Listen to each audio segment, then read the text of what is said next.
Explainer. Today, we're diving into the life of one of history's most polarizing and consequential figures, Joseph Stalin. We usually assume that no matter how absolutely ruthless a dictator might be to the outside world, they at least use their power to protect and benefit their own family, right? Well, as we're going to see today, there are some chilling exceptions to that rule. Let's unpack the sheer complexity of a man who ruled the Soviet Union for nearly a quarter of a century.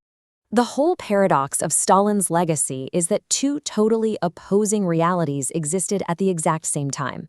On one hand, you've got the modernizer.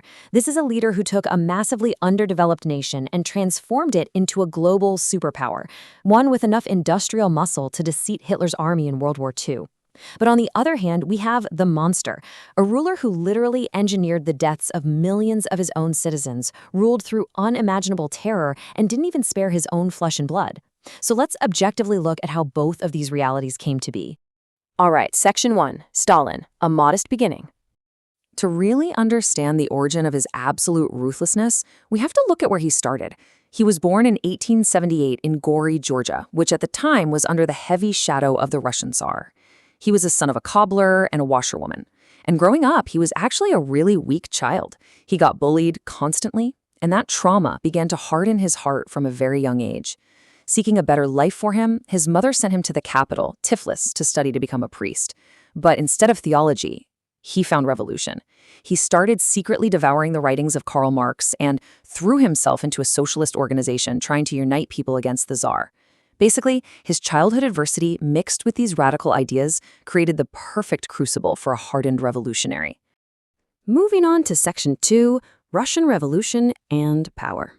This is where we see him transition from a rebellious student to a full-on operative.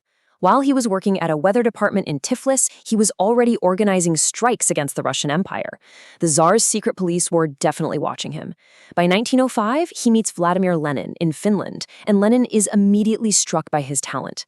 Just 2 years later, in 1907, he's pulling off a massive bank robbery in Tiflis, stealing 2.5 lakh rubles to fund the anti-Tsar movement. His actions are becoming increasingly extreme. Fast forward to 1917, the communist revolution actually succeeds, and because he'd helped Lenin escape to Finland earlier, he gets rewarded with a high rank. So when Lenin dies in 1924, Stalin is right there, quickly positioning himself as the heir apparent. But there's a really crucial personal turning point nested inside that rapid rise to power. Back in 1906, he married his first wife, Katun. Tragically, just a year later, she died of typhoid. This completely broke him. He abandoned their infant son, Yakov, leaving him with his grandparents, and entirely shed his former identity, Joseph Jugashvili. He officially took on the name Stalin, which literally translates to the man of steel. From that moment on, he surrendered his entire existence to the revolution. Which brings us to Section 3, Progress and Terrifying Terror. So, heading into the 1920s and 30s, we see exactly what the Man of Steel does when he's handed absolute control of a massive, struggling nation. Stalin fully believed that without rapid industrialization, the revolution would just collapse, and capitalist neighbors would sweep in and conquer them. His solution? Mechanically brutal. He rolled out these incredibly rigid 5-year plans, handing factories virtually impossible production targets for coal, oil, and steel. And here's the terrifying part. If you failed to meet those targets, you weren't just fired. You were labeled an enemy of the state and thrown in prison. Economic progress was quite literally fueled by the fear of imprisonment. Now, production absolutely skyrocketed, for sure, but the human cost was just immense. And this whole dynamic was even more catastrophic when it came to agriculture. Stalin wanted to modernize by taking all these fragmented, privately owned farms and nationalizing them. Obviously, citizens vehemently protested this. As the state seized control, desperate farmers actually started slaughtering their own livestock and hiding their grain just to keep it out of state hands. Stalin's retaliation was absolutely merciless. He ordered harsh punishments and mass executions for anyone even accused of hoarding or protesting. As a direct result of these forced policies, the confiscation of grain and the horrific man-made famine that followed, 50 lakh people, that is 5 million human beings, died of starvation. Section 4, Ruthless Elimination of Opponents. The crazy thing is, Stalin's terror wasn't just directed at poor farmers or struggling factory workers. As he consolidated more and more power, his paranoia just grew exponentially, and he turned on his own inner circle. Get this.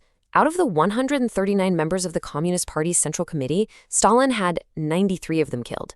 Only 46 survived. He systematically purged the very political apparatus surrounding him, making absolutely sure that nobody had the tenure or the power to challenge him. And it didn't stop with the politicians either. Look at the top military leadership. Out of 103 generals and admirals, 81 were executed. He wiped out the vast majority of the military's most experienced commanders, the exact people whose job it was to defend the country, simply because he perceived them as a potential threat to his authority. To make sure all this was enforced, his secret police were everywhere. 30 lakh people, 3 million citizens, were forcefully deported to the freezing, brutal conditions of the Siberian gulags. And a lot of times, this was simply for holding an opposing view or resisting the system. Beyond the millions sent to the camps, an estimated 75 lakh people, 7.5 million, were outright executed for opposing his policies. Let's pivot slightly to Section 5, Stalin's personal life.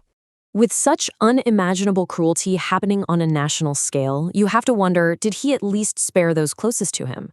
Well, the historical record shows that being family offered absolutely no protection. Back in 1919, he married his second wife, Nadezhda, and they had 2 children together. But he subjected her to extreme mistreatment and abuse. In 1932, just unable to bear it any longer, she committed suicide. The state machinery, always protecting Stalin's image, officially covered her death up, telling the public she just died of a sudden illness. And then there's the incredibly chilling story of his firstborn son, Yakov, the son he abandoned after his first wife died. During World War II, Yakov was actually captured by the German army. When the Germans reached out and offered to return Yakov in a prisoner exchange for a high-ranking German officer, Stalin refused. His logic was absolutely ice cold. He said he would not trade a field marshal for a lieutenant. He literally sacrificed his own son to maintain his military stance. Yakov eventually died in a German prisoner of war camp in 1943. Finally, Section 6, Hero or Cruel Villain. In his final days, Stalin became overwhelmingly paranoid. He was seeing enemies everywhere and ordering even more executions.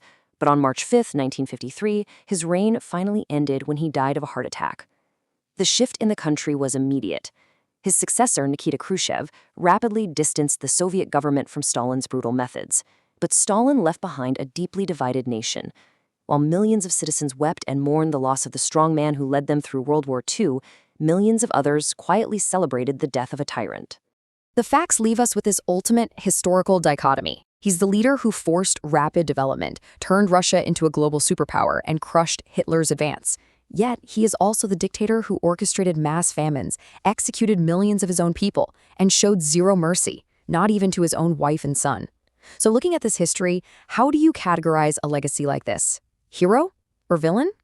Let us know your thoughts in the comments. And